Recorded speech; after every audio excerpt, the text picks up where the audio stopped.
Noong halala ng iglesia, noong 2023, narinig ko na gusto akong iboto ng ilang kapatid.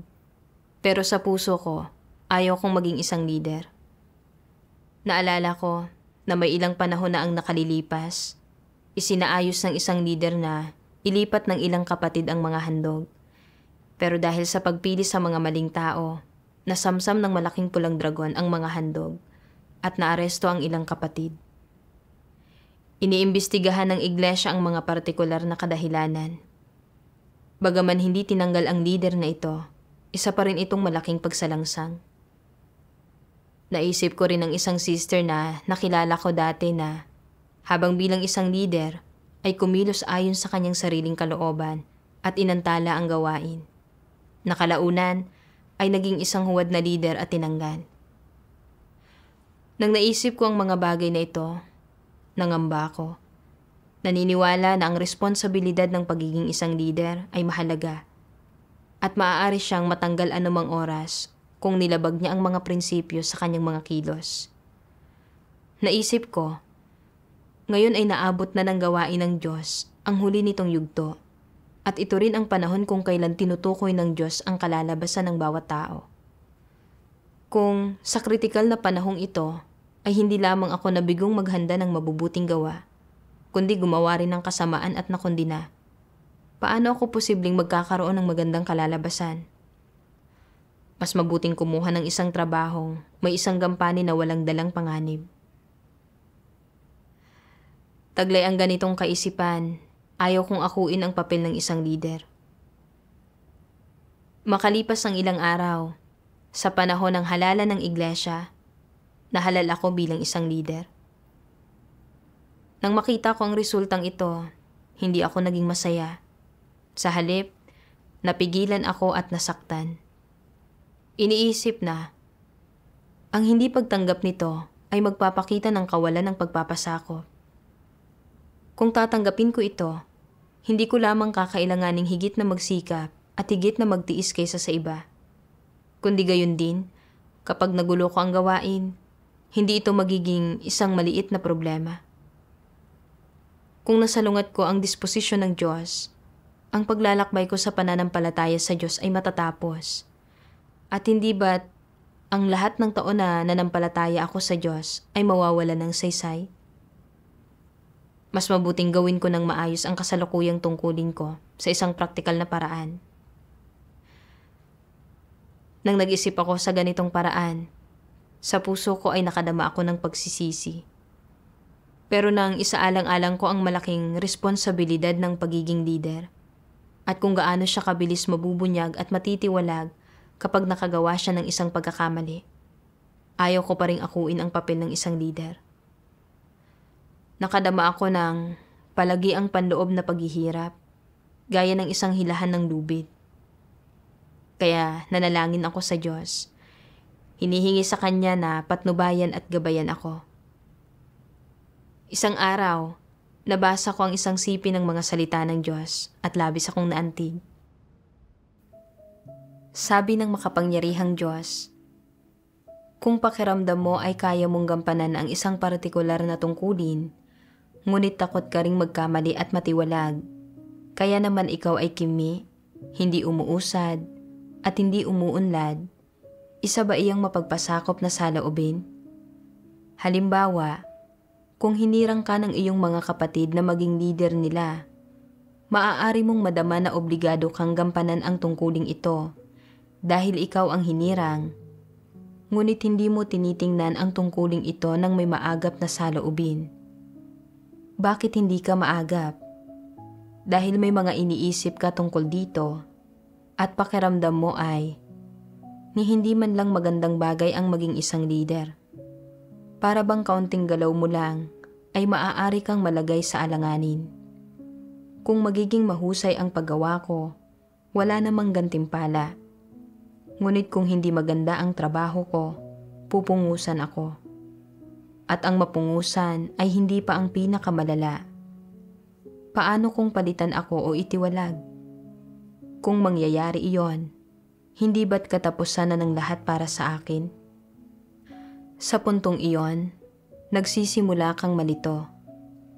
Ano ang saloobing ito? Ito ay pagiging mapagbantay at maling pagkaunawa. Hindi ito ang saloobing dapat taglayin ng mga tao sa kanilang tungkulin. Ito ay isang demoralisado at negatibong saloobin. Kung gayon, paano ba dapat ang isang positibong saloobin? Dapat tayong maging bukas puso at tapat at magkaroon ng tapang na akuin ang mga pasanin. Ito ay dapat na maging saloobin ng pagpapasakop at aktibong pakikipagtulungan. Ang inyong sinasabi ay medyo walang kabuluhan. Paano ka magiging bukas puso at tapat kung natatakot ka ng ganito?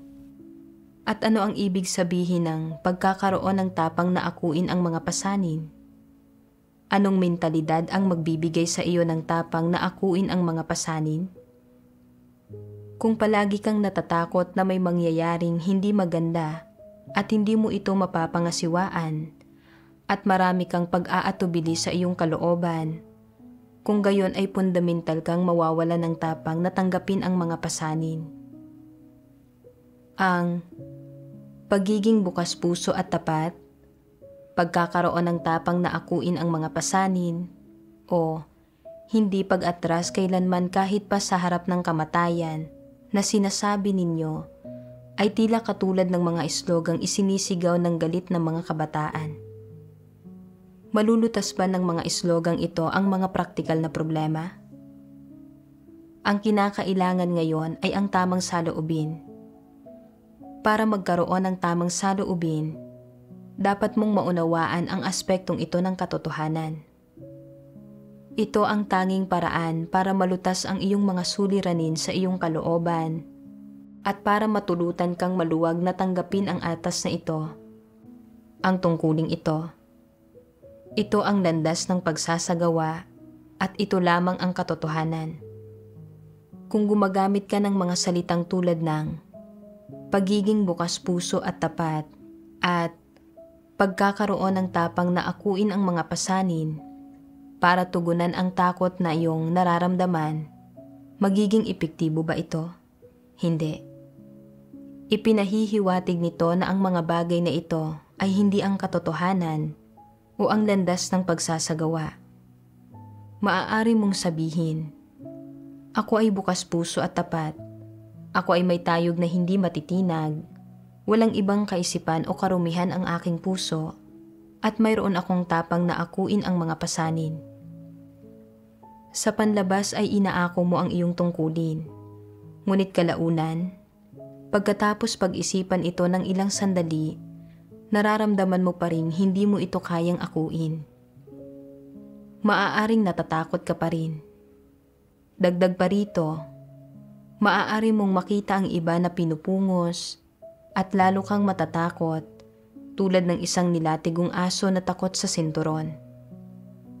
Mas mararamdaman mong masyadong mababa ang iyong tayog at na ang tungkuling ito ay isang pagsubok na napakalaki at mahirap lagpasan at sa huli ay hindi mo pa rin makakayanang akuin ang pasaning ito. Ito ang dahilan kaya hindi nalulutas ng pagbigkas ng mga slogan ang mga praktikal na problema. Kaya paano mo aktual na malulutas ang problemang ito? Aktibo mo dapat na hanapin ang katotohanan at magkaroon ng isang nagpapasakop at nakikipagtulungan na saloobin. Ganap na malulutas niyon ang problema. Walang silbi ang pagkamahiyain, takot at pag-aalala. Mayroon bang anumang kaugnayan sa pagitan ng kung mabubunyag ka at maititiwalag at sa pagiging isang lider? Kung hindi ka isang lider, mawawala ba ang iyong tiwaling disposisyon? Sa malaot madali, kailangan mong lutasin ang problema ng iyong tiwaling disposisyon. Dagdag pa rito, kung hindi ka isang leader, hindi ka magkakaroon ng mas marami pang oportunidad na magsagawa at magiging mabagal ang iyong pag-usad sa buhay na may kakaunting pagkakataon para magawang perpekto.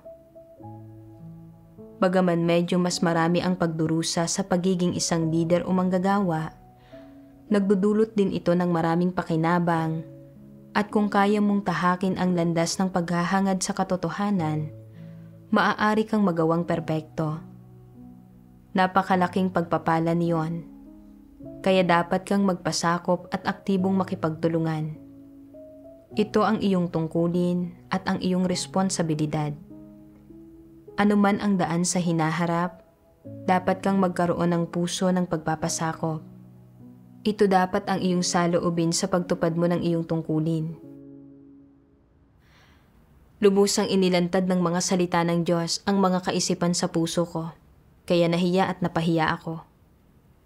Pinagnilayan ko ang sarili ko kung bakit ako naging masyadong takot na maging isang leader. Ito ay dahil sa nakita ko kung paano ang isang leader ay pumili ng mga maling tao noong nagsasaayos ng paglilipat ng mga handog na nagresulta sa pagkakasamsam ng malaking pulang dragon sa mga handog at pagkakaaresto sa ilang mga kapatid, at kung paano iniimbestigahan at pinangangasiwaan ng sambahayan ng Diyos ang usapin. Sa makatwid, nag-alala ako na kung naging isang leader ako at nakagawa ng malaking pagkakamali sa gawain, hindi lamang ito magdudulot ng mga kawalan sa iglesia, kundi maaantala rin ang buhay pagpasok ng mga kapatid. Magiging malaking pagsalangsang iyon at mabilis akong mabubunyag at matitiwalag.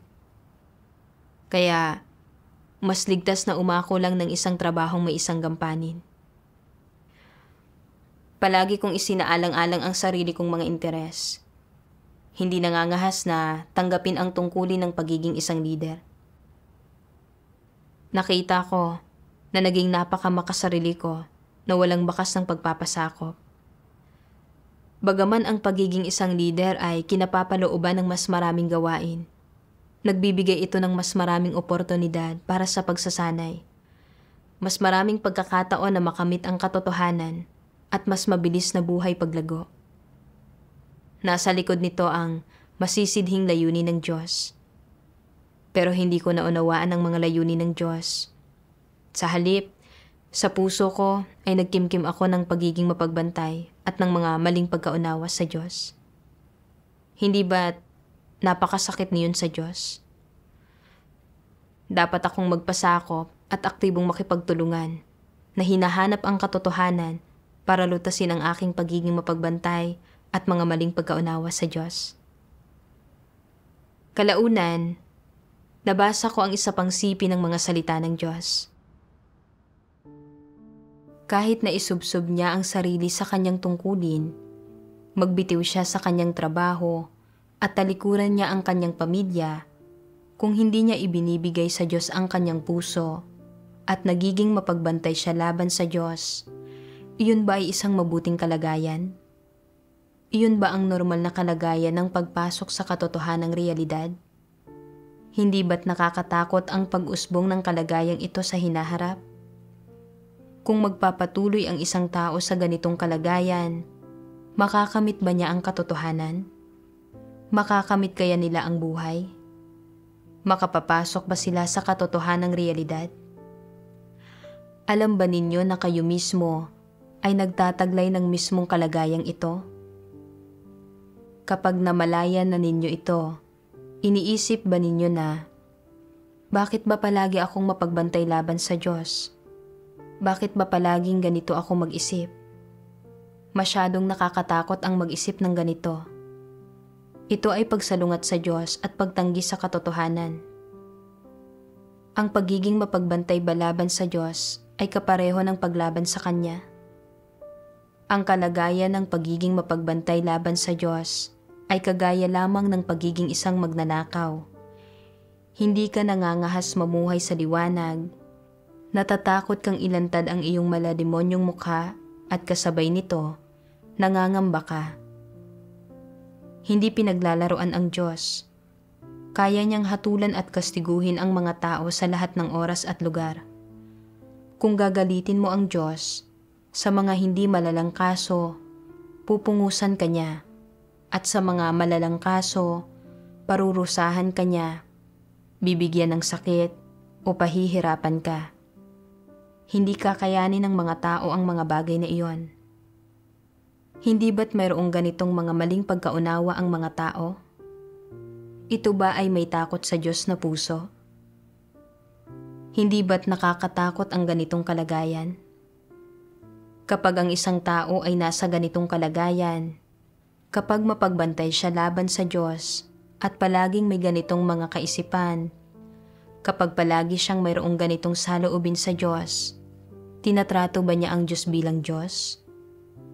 Ito ba ay pananalig sa Diyos? Kapag nananalig ang isang tao sa Diyos sa ganitong paraan, kapag hindi niya tinatrato ang Diyos bilang Diyos, hindi ba iyon isang problema?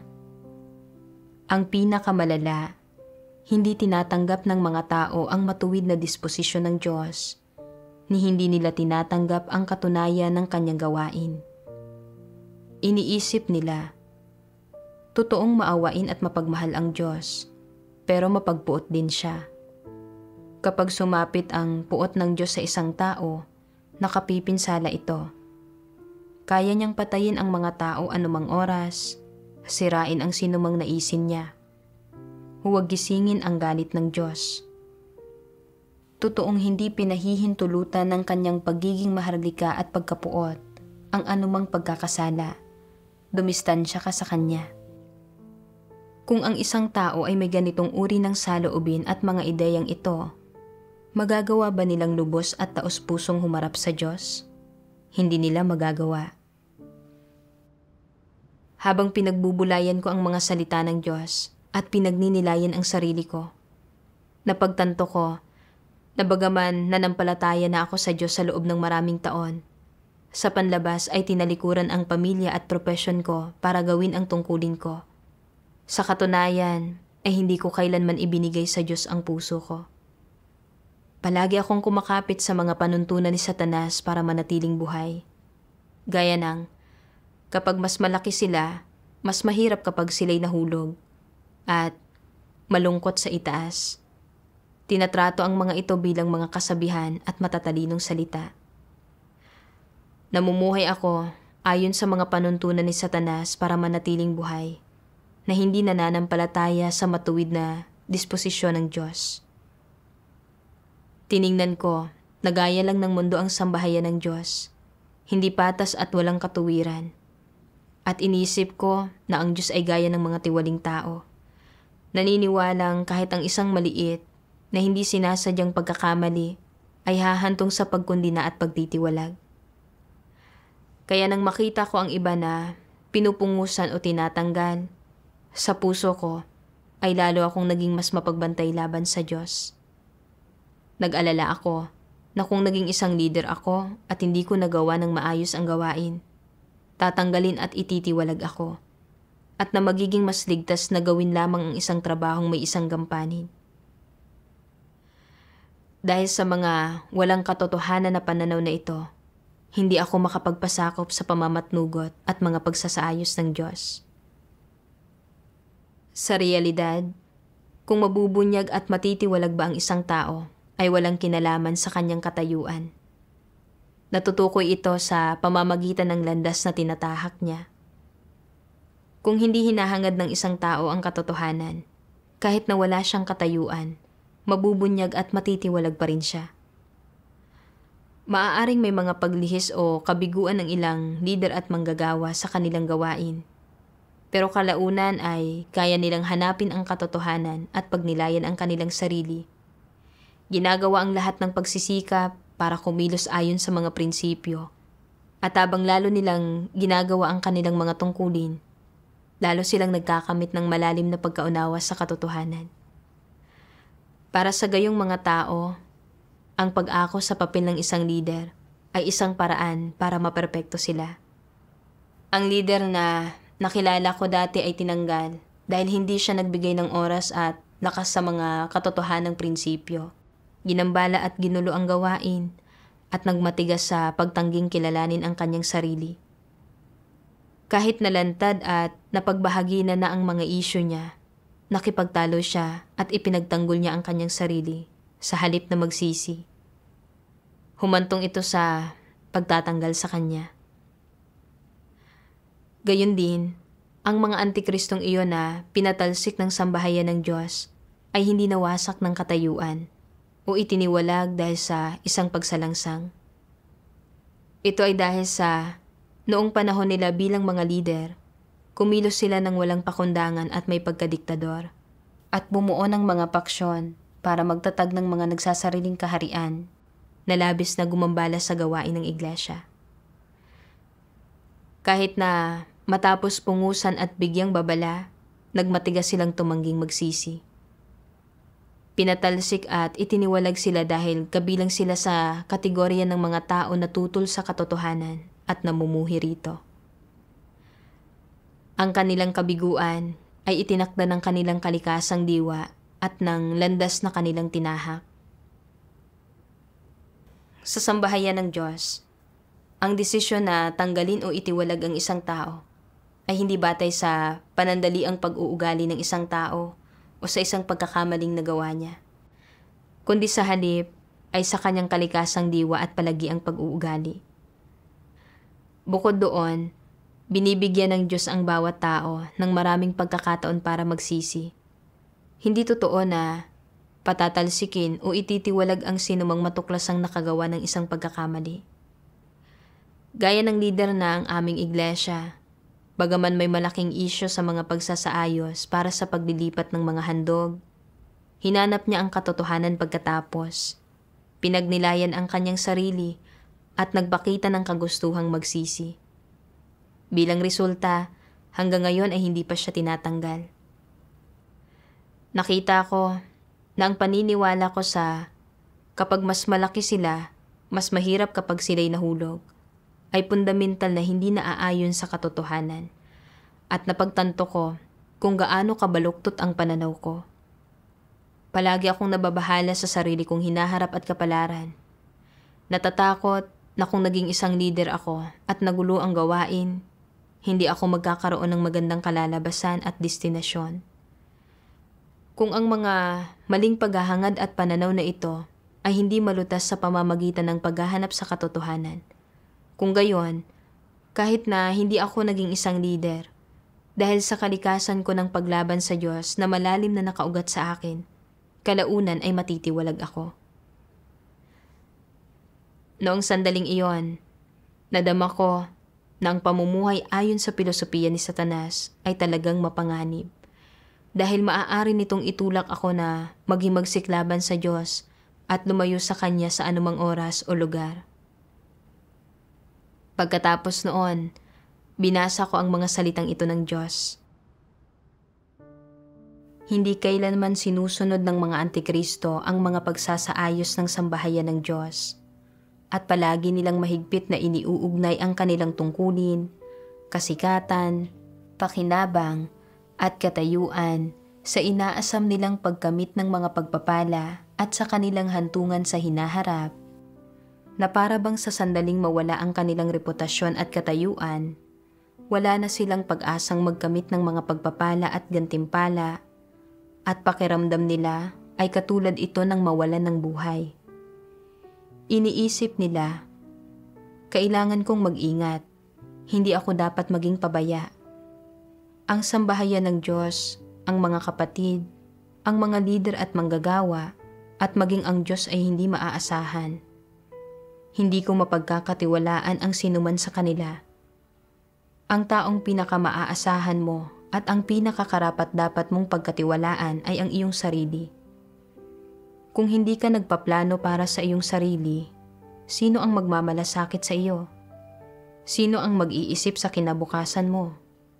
Sino ang mag-iisip kung makatatanggap ka ba ng mga pagpapala o hindi?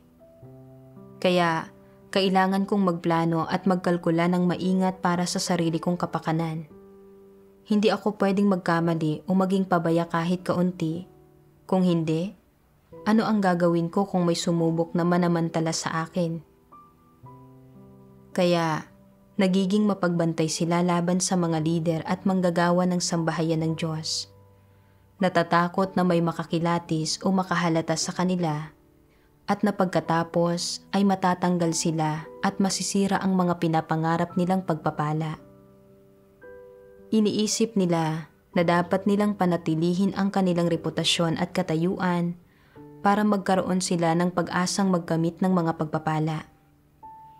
Itinuturing ng isang antikristo ang pagiging pinagpala na higit pa kaysa sa kalangitan, higit pa kaysa sa buhay, mas mahalaga pa kaysa sa paghahangad ng katotohanan, pagbabago ng disposisyon o personal na kaligtasan, at mas mahalaga pa kaysa sa maayos na paggawa sa kanilang tungkulin at pagiging isang nilikha na pasok sa pamantayan.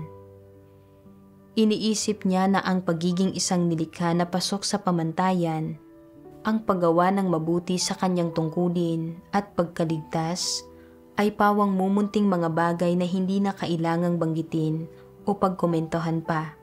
Samantalang ang pagkakamit ng mga pagpapala ay ang tanging bagay sa buong buhay niya na hindi kailanman malilimutan. Sa anumang masagupa niya, gaano man kalaki o kaliit, inuugnay niya ito sa pagiging pinagpala at napakaingat at napakaalisto niya at lagi siyang may nakahandang malulusutan para sa kanyang sarili.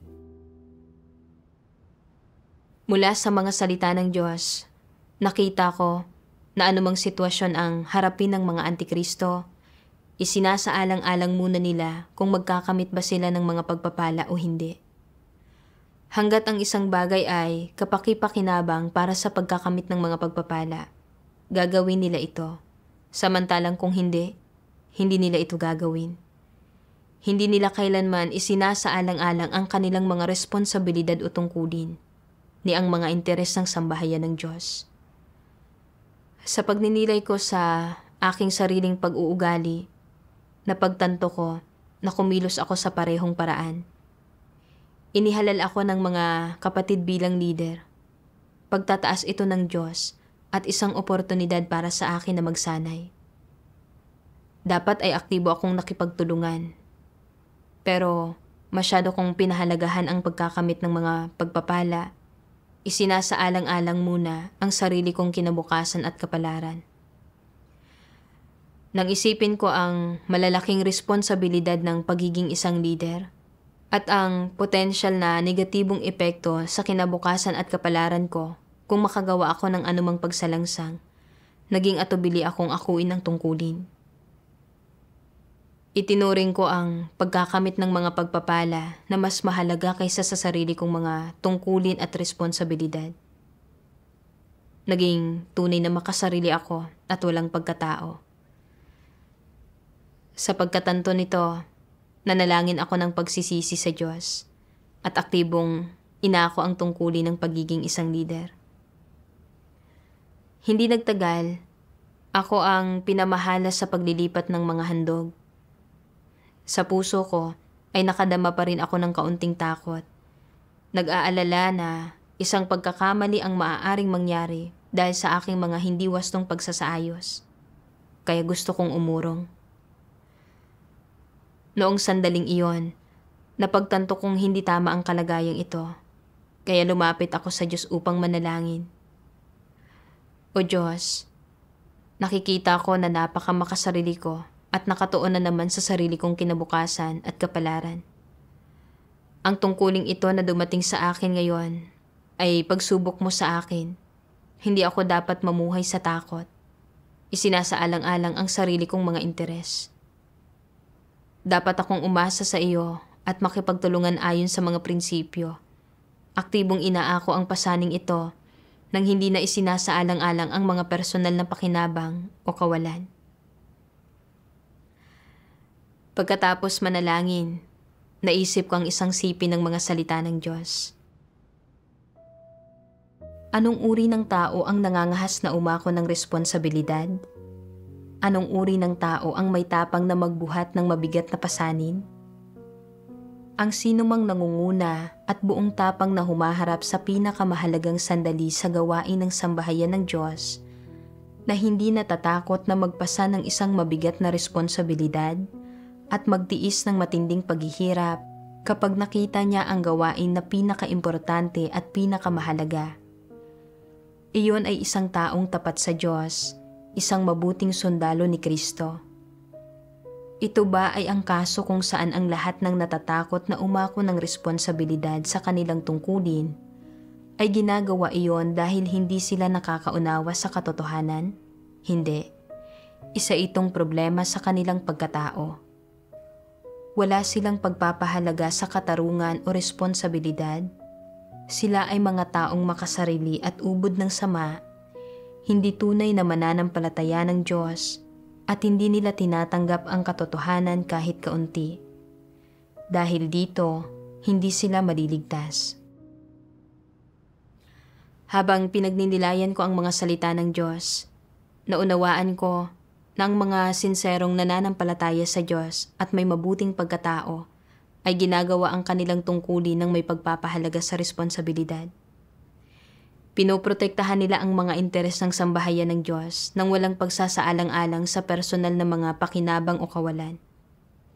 Lalo na sa critical na gawain, hinaharap nila ng direkta ang mga paghihirap at nagagawang pasanin ang mabibigat na pasanin at isaalang-alang ang mga layunin ng Diyos.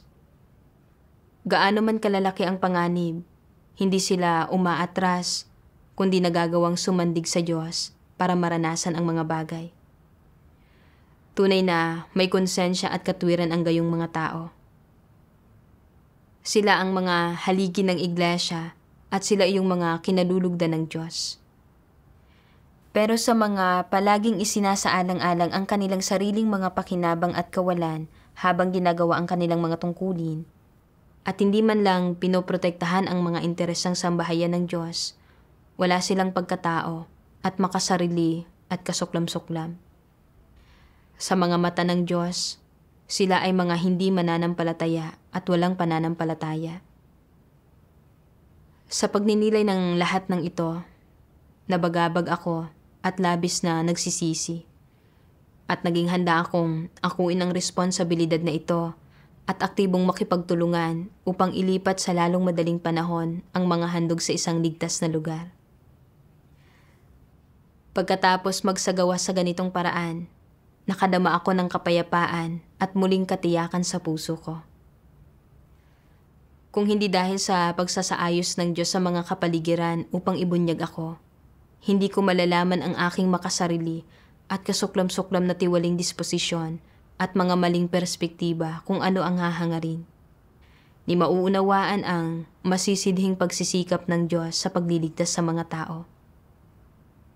Nagpapasalamat ako sa Diyos sa pagsasaayos ng mga kapaligirang ito at sa kaliwanagan at gabay sa pamamagitan ng kanyang mga salita na humantong sa kaalaman at pagbabagong ito.